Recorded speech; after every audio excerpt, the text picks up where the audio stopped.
네, 안녕하세요. 오후장 파워업의 김보람입니다. 어제 대통령 선거를 휴장하고 다시 열린 오늘장 코스피는 2천선을 회복하며 출발했다가 지금은 살짝 2천선을 밑도는 상황입니다.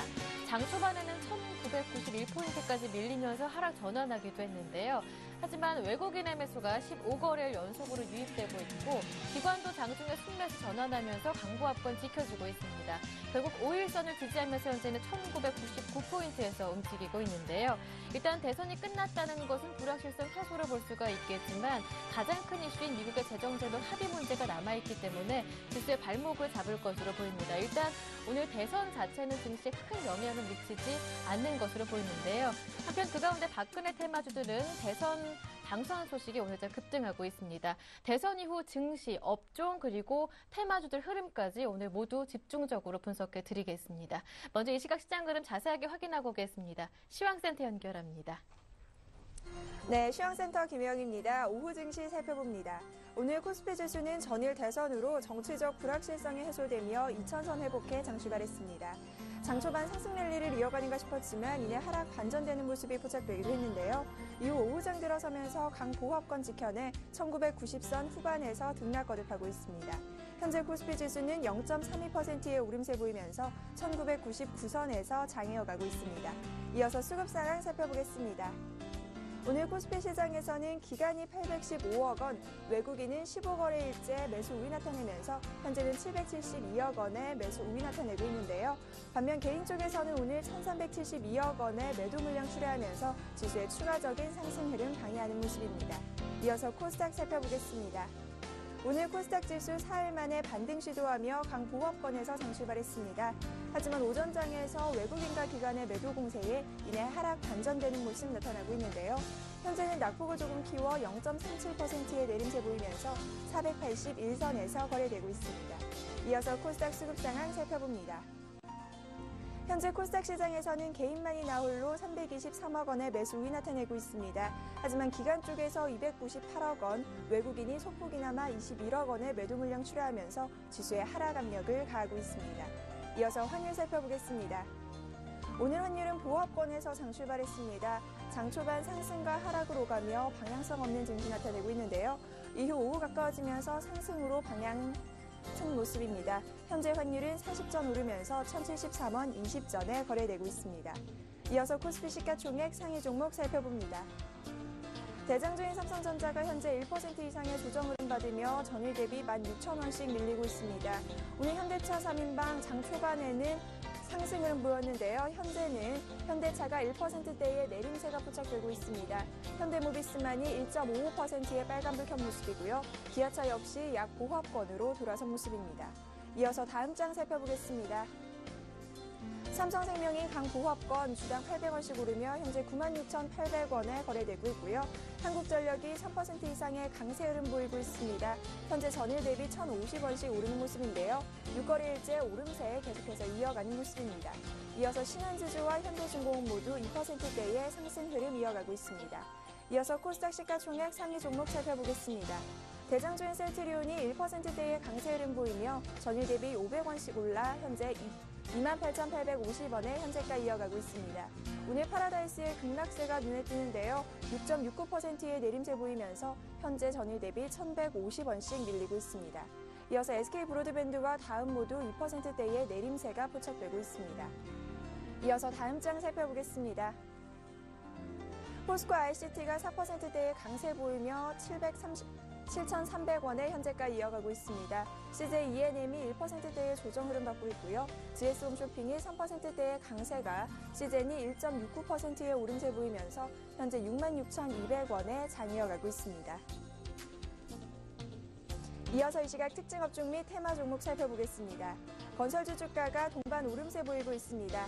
제18대 대통령 선거에서 박근혜 새누리당 의원이 당선되면서 부동산 시장 규제가 완화될 것이라는 기대감이 강하게 들어오는 모습인데요. 삼성물산이 1%대의 상승이, 대우건설이 5.84%, 6%에 가까운 강세 흐름 이어가고 있고요. GS건설 역시 4% 이상의 오름세 보이며 58,200원에, 현대건설 역시 4%에 가까운 오름세가, 대림산업 역시 4.19% 오름세 보이면서 현재 87,100원에 현재가 이어가고 있습니다. 전일 대선이 끝나며 불확실성이 해소되자 증권주 주가가 오늘 동반 오름세 보이고 있습니다. 삼성증권이 3%대의 강세 흐름 보이며 53,900원의 현재가 이어가고 있고요. 키움증권 역시 2%대의 상승 흐름이, 대신증권과 미래에셋증권 역시 3%대의 강세가 계속해서 이어지고 있습니다. 이어서 정치 테마주 살펴보겠습니다. 제18대 대통령 선거에서 새누리당 박근혜 후보가 당선되며 오늘 박근혜 테마주 무더기 상한가 나타내고 있습니다. 현재 아가방 컴퍼니와 보령 메디앙스, 이지, 비트컴퓨터, 서한, 신우까지 모두 상한가 나타내는 모습입니다. 이어서 문재인 테마주 살펴보겠습니다. 반면 문재인 테마주는 급락세가 보이고 있습니다. 바른손에서 우리들 생명과학, 우리들 제약까지 하한가 나타나고 있고요. 유성 TNS 역시 9%대의 급락세 보이며 현재 2,005원에, 조광페인트 역시 8%에 가까운 급락 흐름 보이면서 현재 3,975원에 현재가 이어가고 있습니다. 일자리 관련주 주가가 박근혜 후보 당선 소식에 오늘 강세 흐름 보이고 있습니다. 이 같은 강세는 박근혜 당선인이 일자리를 늘리겠다는 공약을 내세웠기 때문으로 풀이가 되는데요. 사람인 HR이 오전장보다 상승폭을 조금 더 늘렸습니다. 13.43% 상한가 눈앞에 둔 모습이고요. 윌비스가 상한가 나타내며 현재 1,545원에, 에스코넥 역시 상한가 나타내는 모습이고요. KLN 역시 5%에 가까운 강세 흐름 보이면서 현재 1,925원에 현재가 나타나고 있습니다. 손해보험주 주가가 박근혜 후보 당선 소식에 강세 흐름 보이고 있습니다. 이 같은 강세 흐름의 원인으로는 문재인 후보의 의료 부분 공약이었던 의료비 상한제에 대한 부담이 사라졌기 때문으로 풀이가 되는데요. 삼성화재가 3.56%의 오름세 보이면서 주당 7,500원씩 오르는 모습이고요. 현대해상 역시 7%대의 급등세가, LIG 손해보험 역시 6.49%의 오름세 보이면서 전일 대비 1,550원씩 오르는 모습입니다. 박근혜 후보가 당선되면서 남북 간의 관계가 악화 우려감에 오늘 대북 병협주 주가가 강세 하락 흐름 보이고 있습니다. 로만손이 4%대의 내림세 포착되며 전일 대비 410원씩 밀리고 있고요. 이화전기가 하한가 눈앞에 둔 모습입니다. 재룡전기 역시 8.32%의 급락세 포착되며 2,810원에 현재가 이어가는 모습이고요. 좋은 사람들과 신혼 모두 6%대의 내림세가 포착되고 있습니다. 한전기술이 원자력 정책 발전 지속에 대한 기대감에 강세 보이고 있습니다. 현재 7.40%의 강세를 보이면서 주당 4,600원씩 오르는 모습입니다. 박근혜 새누리당 후보가 대통령에 당선되면서 MBC 민영화에 대한 기대감으로 IMBC 주가 오늘 상한가 나타내고 있습니다. 전일 대비 660원씩 오르면서 5,100원에 현재가 이어가는 모습입니다. 예림당이 나흘 연속 하락 흐름 보이며 현재는 급락세 나타내고 있습니다. 9%에 가까운 급락세가 포착되고 있는데요. 예림당은 이날 사업 다각화를 위해 TA항공의 지분 52.24%를 50억 원에 인수키로 했다고 공시하면서 우려감이 지수에 하락을 부추기는 것으로 보입니다. 예림당 현재 주당 490원씩 밀려 5,100원에 현재가 이어가고 있습니다. 하이트진로가 소주 가격 인상 소식에 강세 흐름 보이고 있습니다. 현재 4%대의 오름세 보이면서 주당 1,250원씩 올라 3750원에 현재가 이어가고 있습니다. 지금까지 시황센터 김혜영이었습니다. 네, 이어서 전문가의 분석을 들어보겠습니다. 시장 중계석이 이어집니다.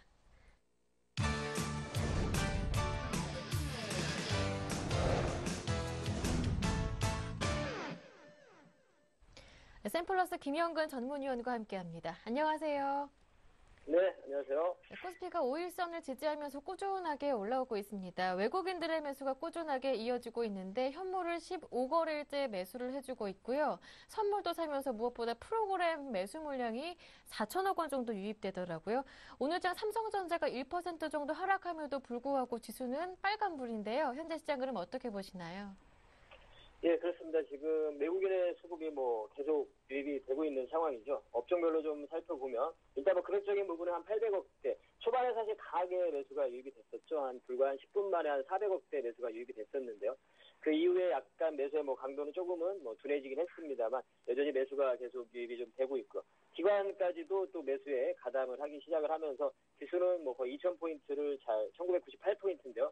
잘 좀 유지를 지켜주고 있는 상황입니다. 5일선을 훼손시키지 않는 그러한 흐름을 좀 보여주고 있는데 업종별로 좀 살펴보면 일단은 외국인들 같은 경우 전기전자에 대한 매도가 좀 나오고 있는 상황이죠. 삼성전자 쪽 매도를 좀 보여주고 있고요.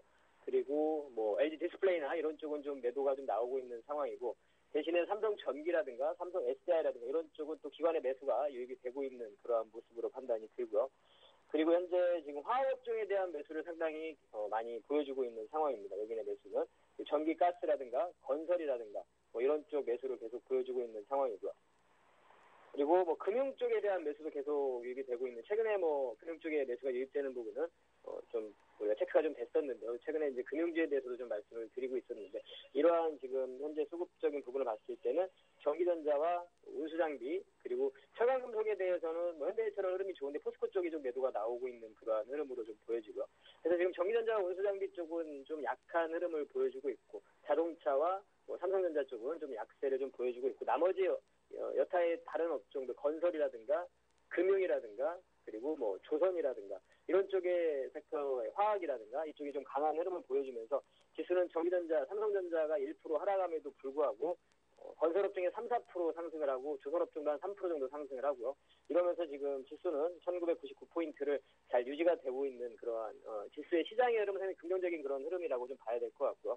코스닥 같은 반면에 이제 코스닥 같은 경우는 오늘도 좀 481포인트 좀 하락을 하고 있는 모습인데 바로 기관의 매도라고 봐야 되겠죠. 기관의 매도인데 특히나 오늘 타겟이 된 쪽은 이제 모바일 게임주마저도 좀 타겟이 돼서 하락을 하고 있는 이러한 모습입니다. 예전에 그 순차적으로 계속 밸류가 높았던 쪽에서 수급 자체가 이탈이 되는 현상이 지속이 되고 있습니다. 엔터주에서 이탈이 되고 모바일 게임주, 파라다이스라는 종목도 오늘 6% 하락을 하고 있는데요. 이런 식으로 좀 기존에 강했던 종목들이 좀 무너지는 현상들이 나타나고 IT 부품주 중에서도 최근에 뭐 장기 평선마저도 좀 이탈되는 흐름들이 좀 나타나고 있죠. 그래서 그러한 종목들은 조금 피하자 이렇게 좀 말씀을 드리는데 여전히 뭐 좀 그래야 될 것 같고요. 단기적으로 좀 상승하기 좀 어려운 국면이 아닌가. 장기 평선은 이탈되면서 긴 음봉을 맞게 된다는 건 상당히 하락의 압력이 크기 때문에 쉽게 빠르게 회복되기는 좀 어려울 것 같습니다. 그런 종목들은 좀 자제를 해야 될 것 같고 코스닥 쪽에서는 오히려 이제 아직까지 좀 움직임이 그다지 나타나지 않았던 뭐 바이오 쪽이라든가 줄기세포라든가 이런 쪽으로 좀 눈을 돌려보는 게 나을 것 같습니다. 오늘 특징 업종을 좀 정리를 해보면 코스피 쪽에서는 일단 건설업종이 상당히 눈에 띄고요. 최근에 뭐 현대건설 같은 경우도 말씀드린 시기가 상당히 좀 꽤 됐는데요. 보유자들은 뭐 계속 보유를 하는 그러한 구간이라고 생각을 하고 그리고 신규 매수 관점에서는 삼성물산이라는 종목 최근에 GS건설, 삼성물산을 최근에 좀 말씀드리고 있는데 여전히 뭐 그 시각은 좀 유효하고요. 그대로 유지를 하겠고요. 그리고 금융 쪽에 대한 부분, 금융증권주는 오늘 지수가 다시 2000포인트를 거의 근처에 또 머무르게 되면서 지수의 앞으로에도 추가적인 상승을 또 기대를 하면서 강한 흐름을 좀 보여주고 있고 금융주 같은 경우도 외국인의 매수가 상당히 최근에 좀 눈에 띄는 부분 하나금융지주 정도를 말씀을 드렸는데요. 그래서 좋은 흐름이 좀 나타나고 있고 보험주 같은 경우도 오늘 의료비 상한제에 대한 그런 부담이 좀 해소가 좀 되면서 강한 반등들을 보여주고 있습니다. 기존에 이제 문재인 후보가 강하게 또 주장을 했던 그런 부분이기 때문에 박근혜 당선자가 되고 나서 그러한 흐름들이 좀 나타나고 있고 화학이나 조선 쪽 같은 경우 화학 쪽 같은 경우는 가장 계속 말씀을 지속적으로 드렸던 섹터 같습니다. 가장 안정적이면서 우리가 좀 안정적인 수익을 추구할 수 있는 그런 섹터로 말씀을 드리는데 여전히 뭐 LG화학이라는 종목 계속 좋은 흐름을 보여주고 있고 정유주 중에서도 SK이노베이션 계속 말씀드리는 이 종목도 여전히 좋은 흐름이 나타나고 있고요. 그리고 조선주 같은 경우는 아직 뭐 업황은 분명히 좋지 못한 상황입니다만 오늘 한 2, 3%씩 반등을 하고 있는데 바로 외국인의 이 매수가 좀 눈에 띄고 있는 부분입니다. 유럽 시장 같은 경우 전일에 뭐 미국 시장은 조금 하락을 했지만 유럽 시장 같은 경우 상당히 좋은 흐름이 나타났었는데 유럽 시장의 어떤 영향도 좀 있는 것 같습니다. 조선업종에 대한 부분은. 그래서 오늘 긴 시각에서 보자면 조선업종은 좀 장기 투자 관점에서는 좀 가능하지 않나 이런 생각도 좀 들고 있고요. 현재 지금 뭐 이러한 시장의 흐름이 좀 나타나고 있고 그럼 전체적인 이제 전략적인 부분을 좀 말씀을 드리자면 일단은 뭐 대선이 마무리가 된 이후에 각 뭐 수혜주 찾기나 이런 부분도 또 나타나게 될 텐데요. 오늘 같은 경우도 관련한 뭐 테마주들 인물 관련 테마의 흐름도 그렇고 뭐 일자리 관련 테마라든가 복지 테마라든가 뭐 과학 기자재 관련 테마라든가 이러한 종목들의 흐름들이 상당히 좀 변동성이 좀 나타나고 있는 상황인데요. 이러한 테마주들은 약간 뭐 좀 단기적인 그러한 가능성이 있을 거라고 좀 보고 있고 앞으로 정책적인 부분에 더 주목을 좀 맞춰봐야 될 것 같고 큰 틀은 뭐 경제 민주화라든가 뭐 이런 조세 방향이라든가 뭐 금융에 관련된 이런 부분이라든가 금융 정책에 관한 공약은 아직 상당히 뭐 나오는 상태는 아닌데요. 일단 외국인의 뭐 수급적인 부분을 봤을 때 좀 주목을 해야 되는 그런 섹터 같은데요. 현재 우리가 지금 이러한 부분에서 좀 주목을 해야 되는 섹터 같은 경우에는 답은 좀 외국인의 수급에 있지 않나 좀 이렇게 판단을 하고 있습니다. 현재 지금 외국인들이 매수를 하는 그러한 섹터를 좀 확인을 해보면 최근에 뭐 화학업종에 대한 매수 계속 유입이 좀 됐었고요. 그리고 최근에는 이제 금융 쪽에 대한 매수가 또 강하게 유입이 되고 있고 건설 쪽에 대한 매수도 좀 유입이 되고 있는 이런 흐름인데 이쪽에 좀 계속 지속 관심을 좀 가져야 될 것 같고요. 물론 이제 IT와 자동차 쪽이 현재는 지금 강한 흐름을 보여주지 못하지만 여전히 그 두 섹터는 관심 대상에 그대로 넣어둬야 된다고 생각을 하고요. 종목적으로 말씀을 드리자면 제가 이전에도 말씀드리지만 삼성전자의 그러한 주가 흐름이 좋지 못해서 그렇게 말씀드리는 건 아니고 우리가 트레이딩 관점에서 접근을 말씀을 드리는 거죠. 현재 트레이딩 관점에서 접근할 때는 SK 하이닉스라든가 삼성 전기라든가 이러한 종목들 현재 오늘 같은 경우에 삼성 SDI 흐름도 상당히 좋은데요. 이러한 이제 매매 관점에서는 이런 쪽으로 말씀을 드리고요. 전반적인 IT 섹터는 계속 관심을 좀 가져야 된다고 생각을 하고요. 자동차도 마찬가지 그러한 시각들은 전체적으로 좀 유지를 하고 있고 지수가 지금 2000포인트 거의 다시 왔기 때문에 일전에 제가 1175포인트 넘으면서부터는 계속해서 그 주식에 대한 비중, 민감주에 대한 비중 이런 부분을 계속 말씀드리고 유지를 해오고 있는데요. 그 시각은 여전히 좀 유지를 하고요. 1175포인트가 이탈되기 전까지는 그 시각은 계속 유지를 하도록 하겠고 관심을 가져야 되는 섹터 또한 종목 또한 거의 저는 계속 반복이 좀 되고 있습니다. 거의 같은 상황이고요. 종목별로도 SK 하이닉스라든가 IT 쪽에서는 하이닉스, 삼성 전기 자동차에 대한 부분도 전혀 좀 짚어드렸고요. 신규로 만약에 접근하신 분들은 본인의 매수가 부분을 기준으로 삼아서 좀 대응을 하실 것을 좀 말씀을 드리고 저점에서 매수하신 분들이 당연히 그대로 홀딩해서 나가는 거고요. 이런 식으로 그 민감주에 대한 그 경기 각 업종의 대표주들 같은 경우 그대로 좀 끌고 나가면 될 것 같고 신규 매수에서 여러분들이 대형주에 좀 접근을 한다면 현재 상태에서는 금융주에 좀 관심을 가질 필요가 있다고 생각을 하고요. 하나금융지주라든가 이런 쪽 금융주 그리고 매수 관련 쪽 이런 쪽으로 좀 관심을 가져야 될 것 같습니다. 그리고 코스닥 쪽에서는 아까 말씀드렸지만 조금 기술적인 부분도 같이 좀 우리가 점검을 해서 접근을 해야 될 것 같습니다. 계속 기관의 매도에 의해서 무너지는 흐름이 나타나기 때문에 IT 부품주는 계속 지속 관심을 가지되 그런 장기 이평선이 이탈이 되지 않고 이런 아직까지 추세가 좀 이탈되지 않은 이러한 쪽만 좀 관심을 가지시기 바라겠고 현재 상태에서 코스닥 쪽에 관심을 가지자면 헬스케어라든가 바이오라든가 이런 쪽에 좀 관심을 가질 필요가 있다고 생각을 합니다. 전체적인 그러한 섹터 부분이라든가 이러한 주식에 대한 비중이나 이런 부분 여전히 다시 그대로 유지를 좀 해야 될 것 같고요. 1975포인트가 이탈되기 전까지는 그대로 유지를 하겠고 물론 이제 미국의 재정 절벽이라는 부분이 아직까지 합의가 계속 된 상태가 아니기 때문에 그에 대한 좀 부담감은 분명히 있는 상태입니다. 지수가 앞으로 더 갈 거라는 기대감도 있지만 분명히 그런 우려감도 있는 상태입니다. 하지만 지금 현재 외국인의 수급이라든가 선물 쪽에서의 매수라든가 이런 부분을 봤을 때는 그대로 지금 상승에 대한 부분을 굳이 우려하면서 회피하고 이럴 필요는 없을 거라고 생각을 하고요. 그대로 아까 말씀드린 대로 그 틀 안에서 계속 매매를 좀 해나가면 될 것 같습니다. 저희 전략은 그대로 기존 전략 그대로 유지를 하도록 하겠습니다. 이렇게 정리를 해드리도록 하겠습니다. 네, 말씀 잘 들었습니다. 오늘 도움 말씀 고맙습니다. 네, 감사합니다. 네, 지금까지 샘플러스 김영근 전문위원과 함께했고요. 그리고 어제부터 이틀간 일본에서는 BOJ 통화정책회의가 열렸는데요. 지금 방금 속보가 들어왔습니다. 일단 자산 매입 프로그램의 규모를 101조 원으로 10조 엔 확대하기로 결정했고 기준금리는 0%에서 0.1%로 동결하기로 결정했는데요. 계속되는 엔저 우려와 관련해서 국내 수출주 영향까지 잠시 뒤 뉴스앤 이슈 시간에 모두 짚어드리도록 하고요. 먼저 현재 증권사 지점으로 가서 오늘 어떤 종목 문의가 가장 많았는지 그리고 추천 종목은 무엇인지 모두 짚어보고 오겠습니다. 오늘은 메리츠종금증권 부산지점의 이상경 과장님과 함께합니다. 안녕하세요. 예, 안녕하십니까. 네, 오늘 어떤 종목 문의가 가장 많았습니까? 예상으로는 대선과 관련한 종목일 것 같은데요. 예, 맞습니다. 오늘 박근혜 후보가 당선되면서 박근혜 테마주에 대한 문의가 많았고 그중에 IMBC라는 종목에 대해서 말씀드리겠습니다. 네. 예, IMBC는 MBC 방송사의 방송 콘텐츠 온라인 유통업체입니다. 요 MBC 콘텐츠 유통을 독점적으로 운영하고 있고 유료 회원이 2,300만 명 확보하고 있습니다. 한류 열풍에 힘입어서 꾸준한 유형 성장을 보이고 있기는 하지만 거기에 맞춰서 아직까지 영업이익이 잘 따라오지는 못하는 상황이고 또 재무구조는 안정적인 편이나 아직 거품이 조금 남아있는 상황으로 보아집니다. 네, 오늘 상한가 이유는 박근혜 당선인이 이사장직을 맡았던 정수장학회가 IMBC 보유 지분을 30%를 들고 있는데요. 박근혜 후보의 대통령 당선으로 매각 재개 가능성이 여기가 불거져서 상한가 들어갔습니다. 예, 리스크를 감당하실 수 있으신 분이면 한 번은 들어가 보셔도 좋은 종목이긴 하겠지만은 분위기에 휩쓸려서 들어가시기보다는 차후에 강한 지지선이 있는 4,000원 수준까지 빠져준다면은 들어가 보시고, 예, 목표가는 저항이 많은 6,000원, 손절가는 차트상으로 보기보다는 그냥 한 마이너스 10%를 손절 잡고 한 3,500원 이렇게 말씀드리겠습니다. 네, 이어서 오늘의 관심 종목도 들어보겠습니다. 오늘은 어떤 종목 보고 계신가요? 예, 오늘 보고 있는 종목은 CJ입니다. 예. 예, CJ그룹의 지주회사로서 음식료, 유통, 오락, 문화 사업을 주력으로 하고 있고요. 계열사 간의 시너지가 높은 지배구조가 형성이 되어 있습니다. CJ 제일제당, CJ 홈쇼핑, 대한통운, CJ CGV 등 총 12개의 자회사가 있는데요. 생각보다 국민들 삶 속에 매우 깊게 자리하고 있는 주식인데 잘 깨닫지 못하는 회사 중에 하나가 아닌가 이렇게 생각이 됩니다.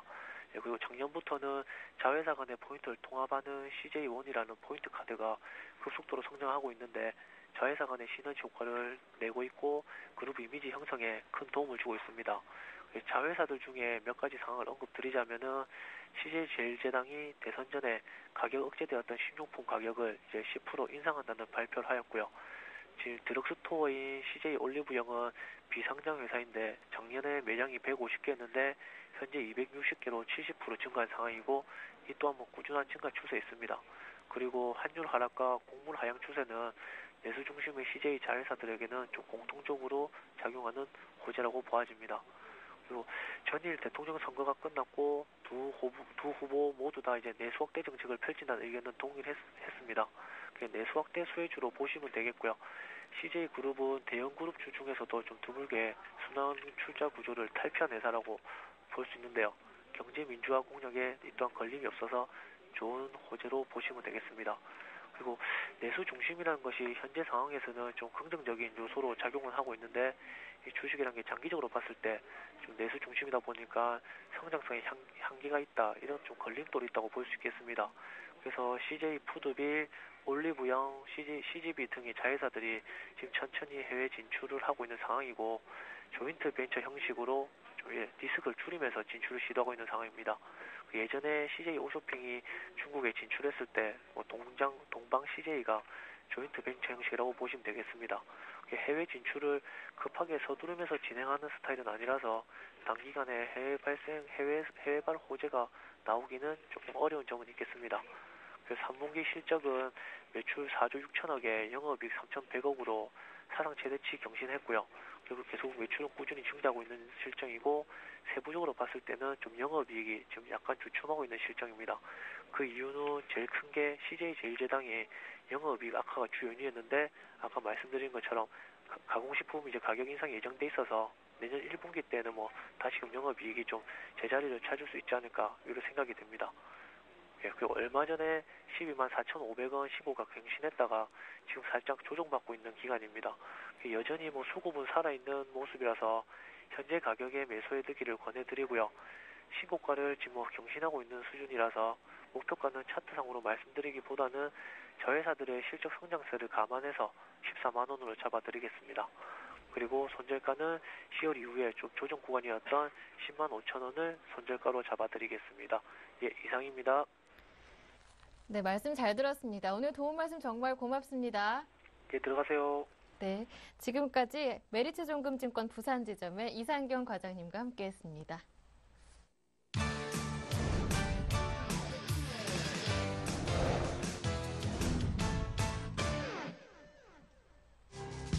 (20일) 일본은행은 통화정책회의를 갖고 기준금리를 현행의 0%에서 0.1%로 동결키로 했습니다. 또한 자산 매입 프로그램의 규모를 101조 엔으로 10조 엔 확대하기로 결정했습니다. 국제금융협회가 내년 세계 경제 전망을 크게 하향 조정했습니다. 유럽 전망이 악화된 것이 주된 배경입니다. IIF는 2013년 세계 경제 성장률이 2.7%로 올해 2.5%에 비해 소폭 개선되는 데 그칠 것이라고 예상했습니다. 이번 전망치는 유럽 경제 성장률이 당초 예상한 1.2%가 아니라 마이너스 0.1%로 악화될 것이라는 점을 반영한 것입니다. 1년 전 IIF는 내년 세계 경제 성장률을 3.7%로 예상한 바 있습니다. 거리를 좁혀가는 듯했던 미국의 재정절벽 협상이 또다시 난관에 부닥쳤습니다. 버락 오바마 대통령이 공화당이 제시한 연소득 100만 달러 미만 가구에 대한 세제 감면 혜택을 우선 연장하는 타협안에 거부권을 행사했습니다. 오바마 대통령은 이 제안은 재정 적자를 줄이는 데도 불충분하다며 거부한 이유를 전했고, 이에 공화당 측은 오바마가 비합리적이라며 비난하면서 공화당이 다수 의석을 차지한 하원에서 이번 주 이 법안을 표결에 붙여 처리한다는 방침입니다. 미국의 주택 지표가 부진한 결과를 보였지만 견조한 회복 조짐을 보이고 있습니다. 지난달의 주택 착공 건수는 86만 1000건으로 전달보다 3% 감소했습니다. 하지만 지난해 같은 기간보다는 21.6%나 증가한 것으로 나타나 전반적인 분위기가 나쁘지 않음을 시사했습니다. 또한 11월 건축 허가는 3.6% 증가해 4년 만에 최고치를 기록했습니다. 자세한 내용은 여의도로 가서 들어보겠습니다. 오늘은 한맥투자증권 고객자산운용센터의 변원구 대리와 함께합니다. 안녕하세요. 네, 안녕하십니까? 네, 새로운 대통령이 당선이 됐습니다. 누가 당선이 됐느냐를 떠나서 일단 역대 대선 이후에는 그 첫 해의 증시가 많이 오른 것으로 나타났는데요. 올해는 내년에는 어떻게 보이는지 한번 전망 들어보고요.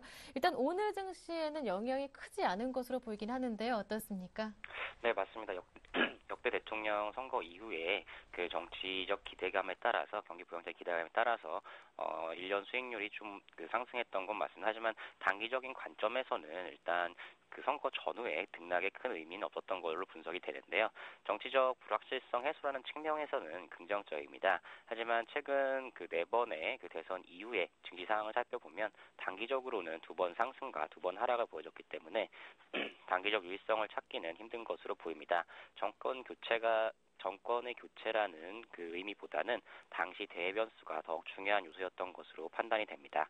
또한 그 대통령 집권 연차 중에서 주식시장 상승률은 그 2년차에 가장 높았는데요. 신정부 정책의 안정성에 대한 기대와 또 거기에 대한 그 결과가 반영된 것으로 해석이 되고 있습니다.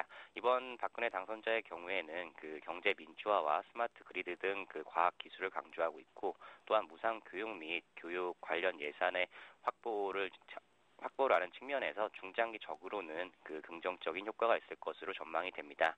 일단 기대감은 있는 건 사실이지만 지금 지수가 2000선 내외의 단기 고점에 대한 부담감과 해외 변수의 불확실성 등으로 그 큰 상승보다는 차별적인 박스권 조정이 전망이 되고 있습니다. 뚜렷한 경제 정책의 방향성은 인수위 구성 이후에 가시화될 것으로 전망이 됩니다. 네, 일단 새 정부 출범 초기에 증시가 오르는 것은 아무래도 여러 가지 정책들이 많이 발표되기 때문이 아닐까 싶은데요. 일단 말씀해 주셨듯이 공약들을 살펴보면 복지, 고용, 과학 등 어느 정도 윤곽이 드러나는데 정책을 미리 가늠해 본다면요? 네, 맞습니다. 지금 주요 정책으로는 경제 민주화와 과학 기술 그리고 무상 교육 등이 있는데요. 예. 최근 그 박근혜 대표 같은 경우 당선자 같은 경우에는 경제적 상생을 중시하면서 선성장을 주장하였지만 일반 이항적인 그 대기업 지원에 대해서는 반대 의견을 밝혔습니다. 또한 최근 청년 실업률이 7개월 연속 상승하고 있고, 또한 2%대 성장 등 상생과 일자리 창출에 대한 관심이 고조되고 있는데요. 향후 이 같은 문제 해결을 위한 정책 발표가 예상되고 있습니다. 먼저 그 골목 상권 보호와 같은 정책은 지속적으로 대두될 가능성이 높은데요. 대기업 캡티브 마켓 비중이 큰 종목들의 변동성 확대 가능성이 높습니다. 또한 중소형 부품주 같은 경우엔 그 지원금 지급이나 대기업의 가격 통제력 약화 등을 기대해 볼 수 있지만 전방 산업의 경기 변동성을 우선 주목해야 될 것으로 보입니다. 또한 그 복지 정책 확대와 무상 교육, 출산 장려 등은 코스닥 시장에서 단기 테마의 형성 가능성이 높고요. 그리고 부동산 시장 쪽에서는 그간 그 MB 정부 및 새누리당 의견은 양도세 중과 폐지, 그리고 강남 3구 투기 지역 해제, 재건축 초과이익 부담금 부과 유예 등 부양 쪽으로 맞춰져 있었기 때문에 부동산 시장 활성화를 통한 주식 시장의 긍정적 효과도 예상 가능합니다. 단기적으로는 최근 화두가 되고 있는 원화 강세 속도의 완화도 주목을 해봐야 되는데요. 박근혜 당선자가 상대적으로 고환율을 수용할 가능성이 높고요. 또한 한국 GDP 대비 수출 의존도가 54%에 이르기 때문에 수출에서 오는 성장 동력을 포기하기는 어려울 것으로 판단이 됩니다. 네, 한편 중국 증시는 지난주에 4% 급등한 이후 이번 주에는 2,100선은 지켜주면서 조금 숨고르기를 보여주는 것 같은데 아무래도 중국 모멘텀에 대한 기대가 높아지면서 국내 증시 업종에도 영향을 미치고 있는데요. 어떻게 보시나요? 네, 맞습니다. 세계은행은 중국의 2013년 경제 성장률 전망치를 상향 조정하였는데요. 10월 전망치 대비 0.3% 상향한 8.4% 성장을 기대하고 있습니다. 따름 때문에 그 소재주들의 그 청신호가 기대가 되고 있는데요. 상대적으로 소재주 내에서도 그 철강 쪽이 조금 더 수혜가 크고 정유나 화학은 상대적인 좀 부담이 될 것으로 보여집니다.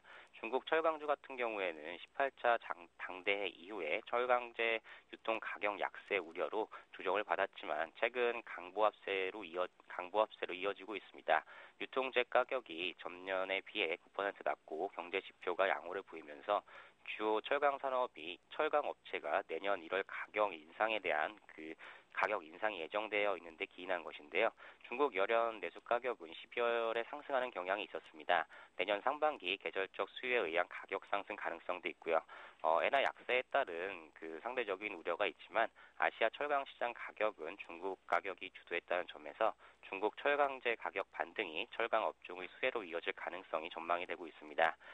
석유화학 제품의 가격 상승도 지속되고 있는데요. 아시아 지역의 NCC 가동률 하락과 춘절 전후로 그 재고 축적 수요에 대한 기대로 석유화학 제품 가격 상승이 지속되고 있습니다. 현재는 기대감에 의한 가격 상승 요인이 크지만 2013년 상반기에는 실수요 증가에 따른 제품 수익성 확대가 기대되고 있습니다. 하지만 중국의 생산 능력 확대가 좀 부담이 되고 있는데요.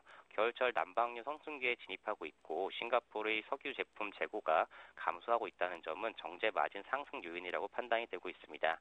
중국의 최근 3개월간 석유 정제량이 급격하게 증가하고 있다는 점이 부담입니다. 2012년 3월부터 8월까지는 중국의 석유 정제량이 하루에 약 900만 배럴 내외를 유지하였으나 9월, 10월에는 평균 945배럴까지 증가하였고요.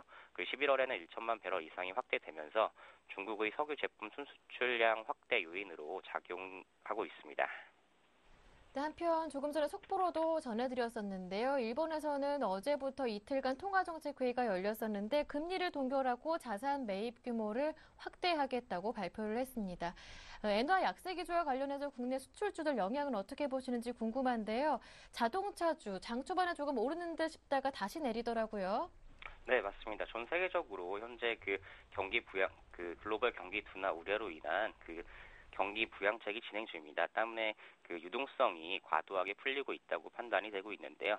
미국의 양적 완화를 통한 무제한 유동성 공급과 유럽, 중국의 경기 부양책, 그리고 오늘 발표된 일본의 자산 매입 정책 등 전 세계적으로 유동성이 확대되고 있습니다. 하지만 그 국내 상황은 그 지난주 금통위에서 금리를 동결을 하고 있고 또 정부의 환율 개입도 제한적일 것으로 전망이 됩니다.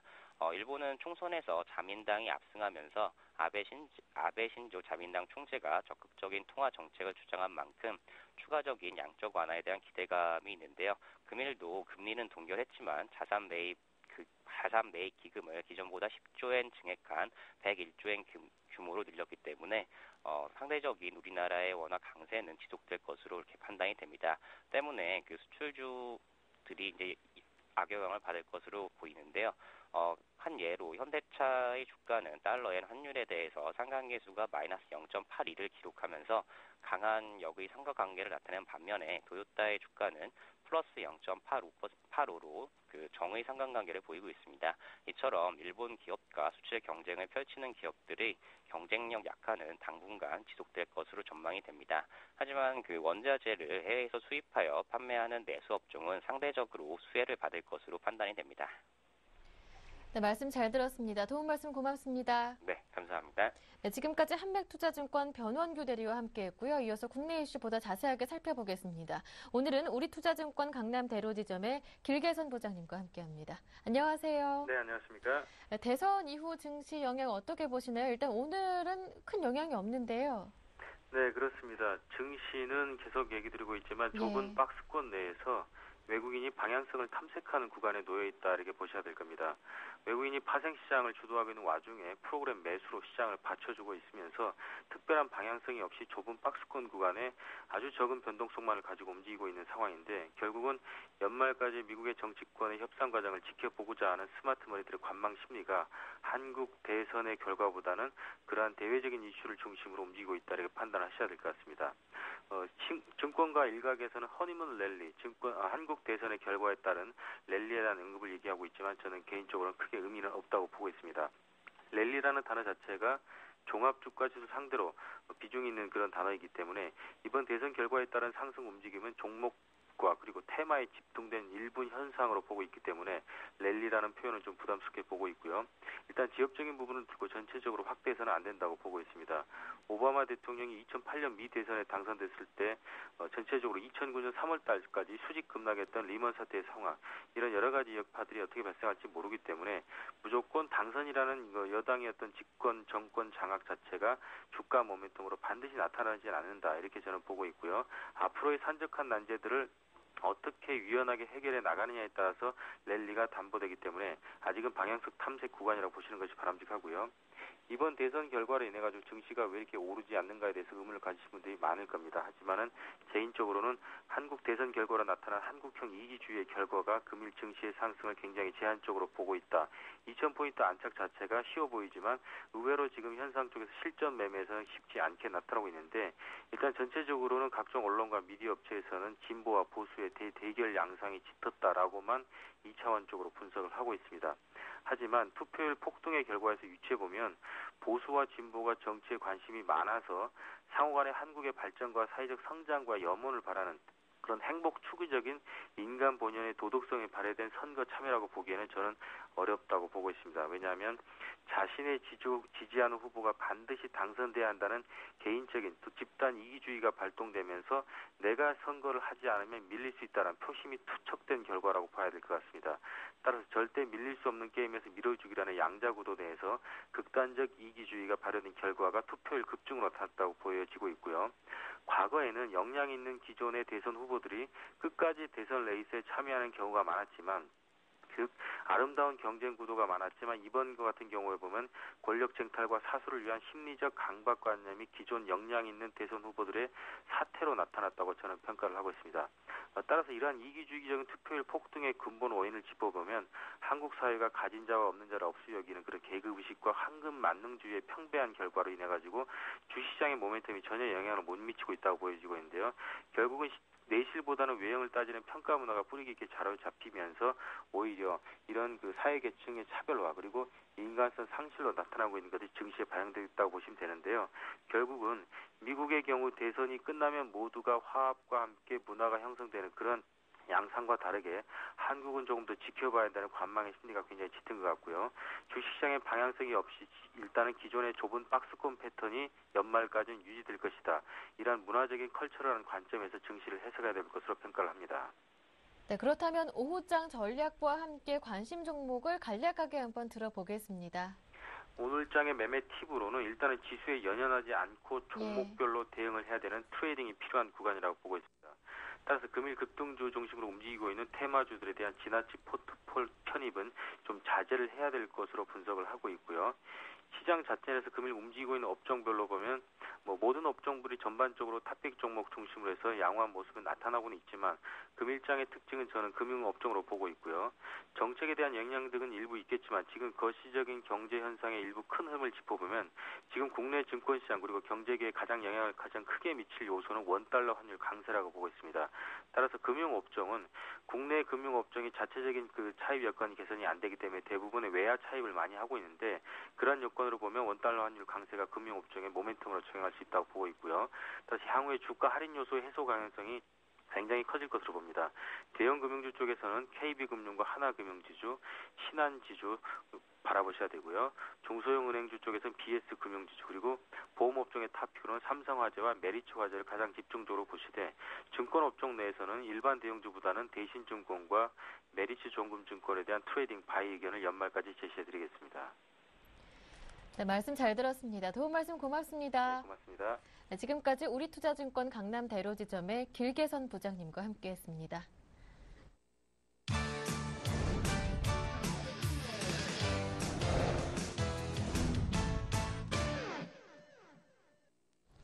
네, 지금부터는 보다 구체적인 오후장 전략을 세워드리고 전문가의 포트폴리오도 공개하는 시간을 함께하겠습니다. 오늘 YG인베스트의 심규원 대표님과 함께합니다. 안녕하세요. 네, 안녕하십니까.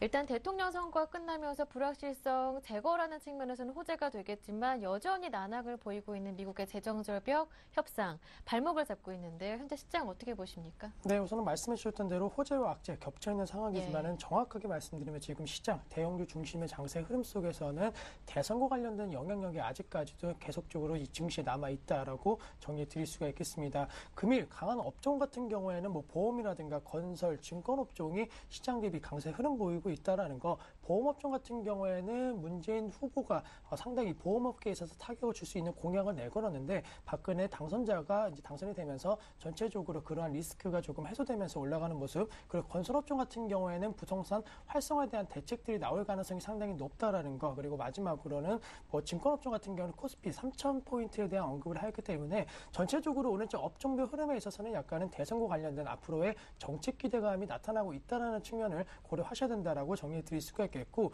업종별 흐름에 있어서는 역시나 차별화 전략이 계속적으로 필요할 가능성이 높을 것으로 판단되고 있습니다. 따라서 미국의 재정 절벽에 관련된 그러한 그 예측이 상당히 어렵다는 거, 당분간은 우리 증시 새 정권에 대한, 그리고 앞으로 2013년도 여러 가지 정책에 대한 기대감이 작용하는지 아니면 안 하는지에 대해서 업종의 흐름이 좀 방향이 갈릴 가능성이 있다는 측면을 고려하시면서 투자 전략을 세워야 되지 않을까라고 정리해 드릴 수가 있겠습니다. 네, 그렇다면 현재 시장에서 수익을 낼 수 있을 만한 종목, 어떤 종목 들고 오셨나요? 네, 우선은 뭐 아직까지는 역시나 대형주 장세 흐름이 지속이 되고 있다라는 측면, 그리고 말씀드렸던 대로 정부 정책과 관련된 부분에 있어서 수혜 기대감이 높은 업종 쪽으로 관심을 갖자라고 말씀을 드리겠고, 네. 증권업종이 그런 업종이 좀 될 수 있을 것으로 판단되고 있습니다. 박근혜 당선자 선거 전날에도 이 거래소를 방문했다라는 거, 주식시장에 대한, 그리고 부동산 앞으로 이 자산 가치라든가 그리고 금융자산에 대한 어느 정도 가격이 올라줘야지만이 서민 경제가 살 수 있다라는 그런 입장을 좀 어느 정도 내비친 것으로 판단되고 있기 때문에 앞으로 금융시장에 대한 여러 가지 활성화 대책이 나와준다라고 한다면은 상당히 지금 어려움을 겪고 있는 증권업종 어느 정도는 좀 기대감 작용할 수 있을 것으로 판단되고 있고, 전체적으로 지금 뭐 대부분의 종목군들 약간은 좀 어느 정도 바닥을 다지고 급격하게 상승 랠리가 이어지고 있는 모습 보이고 있습니다. 역시나 그 중에서도 대우증권 같은 경우에도 9,700원대 저점 형성 이후에 꾸준하게 아주 가파르게 V자 반등세가 현재 나타나고 있기 때문에 13,000원대에서 계속적으로 급락세 보였던 만큼 아직까지는 가격적인 부담감이 적은 상황이다라고 정리해 드릴 수가 있겠고, 리테일 앞으로 증권업종이 만약에 좋아진다라는 전제하에는 역시나 영업력이 어느 정도 바탕되어 있는 그러한 증권사들이 수익성이 더욱더 개선될 가능성이 상당히 높을 것으로 판단되고 있기 때문에 이러한 기대감 속에서 약간의 증권업종 상승을 이끌 종목은 대우증권이다라고 정리해 드릴 수가 있겠고, 오늘장 이러한 분위기 반영되면서 3%대의 상승세 보이고 있습니다. 차트 흐름 보시면 아시겠지만은 뭐 최근 들어갔고 연일 강세 흐름 보이고 있다라는 거, 그리고 약간은 증권업종 M&A 관련된 이슈가 좀 부각이 되면서 관심도가 좀 많이 높아지고 있기 때문에 뭐 지금 시점 이슈와 그리고 앞으로 정책 수혜 기대감으로서 약간은 충분히 매수 가점 대응 전략 이용할 수 있다라고 정리해 드리겠고, 지금 12,000원대 초반에서 움직이고 있습니다. 지금 가격대 매수해 주신다고 한다면 한 달 정도 연말 랠리가 끝나고 1월 효과까지 만약에 나타나 준다고 한다면 13,500원대까지 즉시나 급락세가 시작되었던 그 가격대까지는 좀 회복이 가능할 수 있을 것으로 판단되고 있기 때문에 조금은 고수익을 노려보시고 한번 이 종목 접근하시는 것이 필요할 수 있을 것으로 판단되고 있고, 이미 지금 정부에 있어서도 증권업종을 살리려고 하는 여러 가지 제도 개선들이 나오고 있습니다. 따라서 그러한 것이 더욱더 확대된다는 전제 속에서 지금 시점 충분히 매수 가능하고, 그리고 워낙 추세가 좀 살아있기 때문에 급락이 나오더라도 빠르게 주가가 회복할 수 있다는 측면을 고려하셔갖고 지금 매수하셔갖고 목표가 13,500원 그리고 손절가는 1,500원에 대한 전략을 세워드리도록 하겠습니다. 네, 오늘의 관심 종목은 대우증권이었고요. 지난주 포트폴리오 바로 확인해드리겠습니다. 네, 지난주까지 담겨있던 종목들은 파라다이스, 모두투어, 한국전력, 한섬, LG유플러스, 골프존, 플렉스컴까지 담겨 있었는데요. 수익률 확인해봅니다. 파라다이스가 오늘 한 7% 정도 내리더라고요. 수익률은 마이너스 3%인데 보유 의견 주셨고요. 모두투어 11%, 한국전력 12%, 한섬은 5%, LG유플러스도 4% 정도 수익 중입니다. 다음 종목입니다. 골프존은 한 5% 정도, 플렉스컴도 한 4% 정도 손실인데요. 플렉스컴은 정리해보자라는 의견이십니다.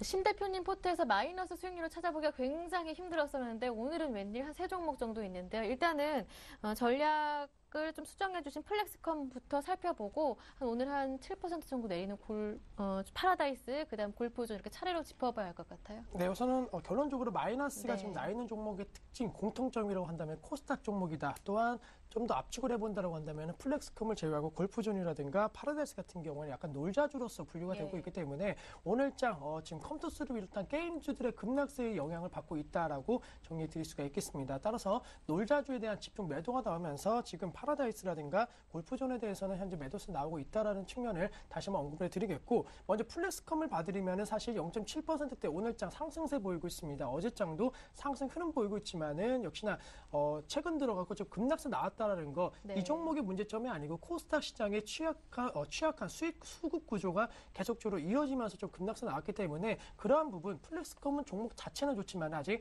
중소형주 장세가 아직 안 온 것으로 좀 판단되고 있기 때문에 좀 반등을 이용해갖고 우선은 좀 손절하시는 전략, 매도하시는 전략이 필요할 수 있다라는 거 다시 한번 언급해 드리겠고, 골프존과 파라다이스에 대해서 다시 한번 언급해 드리면 우선 놀자주에 대해서 지금 하락세 나오고 있는데 게임 업종과 그리고 골프존을 비롯한 이 카지노 업종은 분명히 다르다는 것을 알고 계셔야 됩니다. 게임 업종 같은 경우는 경쟁 심한 우려감 속에서 계속적으로 하락세 보이고 있는데, 골프존 같은 경우에는 지금 시점 아무래도 스포츠와 관련된 그런 종목 쪽에서는 경쟁력이 상당히 부각되고 있다는 거, 그리고 파라다이스를 비롯한 이 카지노 관련주들도 역시나 몇 개 업체가 없기 때문에 과다 경쟁에 따른 우려감으로 지금 시점 게임 업종이 하락세를 보이고 있는 것과는 완전히 다르다. 따라서 주가는 지금 과도한 급락세를 보이고 있기 때문에 굳이 손절하실 필요는 없을 것으로 판단된다라고 말씀을 드리면서, 파라다이스와 골프존에 대해서는 지금 시점 손절보다는 추가 홀딩 전략 말씀을 드리면서, 중소형주에 대한 우려감은 있지만 이러한 종목군들 지금 시점 마이너스 보고 파실 필요는 없다라는 거 언급을 해드리면서, 플렉스컴에 대해서는 시장이 좀 안정화되면 그때 다시 한번 재매수를, 그리고 나머지 지금 두 종목에 대해서는 우선 홀딩 하셔갖고 조금 예. 지켜보자라고 말씀드릴 수가 있겠습니다. 네, 그렇다면 플렉스컴이 빠지고 대우증권이 들어간 최종 포트폴리오 정리해드리겠습니다. 종목 수에는 변함이 없겠습니다. 모두 파라다이스, 모두투, 한국전력, 한섬, LG유플러스, 골프존, 대우증권까지인데요. 전략 정리해드립니다. 놀자주 하락하고 있지만 그대로 보유해보자 하시면서 파라다이스 홀딩 의견 주셨고요. 나머지 종목들 마찬가지입니다. 골프존도 그대로 보유 의견이시고요. 오늘의 관심 종목은 대우증권이었습니다. 네, 지금까지 YG인베스트의 심규환 대표님과 함께했습니다. 말씀 잘 들었습니다. 고맙습니다. 네, 오늘 저희가 준비한 내용은 여기에서 마무리 짓고요. 저는 내일 오후 1시에 다시 오겠습니다. 함께해 주신 여러분 고맙습니다.